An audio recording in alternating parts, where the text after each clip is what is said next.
నేను ఇంకో డిమాండ్ కూడా చేస్తా ఉన్నా మా సిద్దిపేట జిల్లాలో ఇలా కూడవెల్లి వాగులోకి తక్షణమే నీళ్లు విడుదల చేయాలని చెప్పి నేను డిమాండ్ చేస్తా ఉన్నా. ఎందుకంటే కూడవెల్లి వాగుకు రెండు వైపులా పంటలు ఎండిపోతా ఉన్నాయి.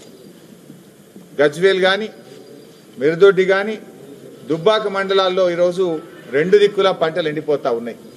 గత 4-5 ఏళ్లు కేసీఆర్ గారు ప్రభుత్వం ఉన్నప్పుడు ఒక్క ఎకరా కూడా ఎండకుండా ఈ జిల్లాలో పంటలు పండించాం. ఇలా కాంగ్రెస్ వచ్చినాకనే పంటలు ఎండుడు స్టార్ట్ అయింది. తక్షణమే ఇలా మల్లన్న సాగర్లో నీళ్లు ఉన్నాయి, నీళ్లు లేక కాదు మీరు రైతుల ఉసురు పోసుకుంటున్నారు. నీళ్ళు లేవా మల్లన్న సాగర్లో? కూడవెల్లి వాగులో నీళ్లు ఎందుకు విడుదల చేస్తలేరు అని నేను అడుగుతా ఉన్నా. మీరు నీళ్లు ఇవ్వకపోవడం వల్ల కూడవెల్లి వాగుకు రెండు వైపులా దాదాపు 8-10 వేల ఎకరాల్లో పంట ఎండిపోతా ఉన్నది. నీళ్లు ఏం చేసుకుంటారు? నిండా నీళ్లు పెట్టుకొని విడుదల చేయడానికి ఎందుకు ఆలస్యం? 10,000 ఎకరాల్లో పంట ఎండుతుంటే ఈ ప్రభుత్వం ఏమైనా చోద్యం చూస్తా ఉందా? తక్షణమే నేను ఉత్తమ్ కుమార్ రెడ్డి గారిని డిమాండ్ చేస్తా ఉన్నా.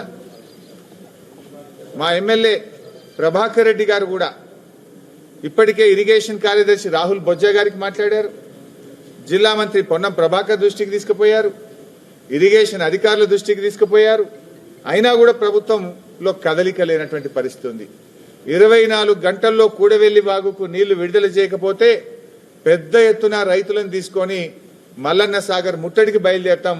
అవసరమైతే మేమే గేట్లు ఎత్తి కూడవెల్లి వాగులోకి నీళ్లు విడుదల చేయాల్సి వస్తుంది.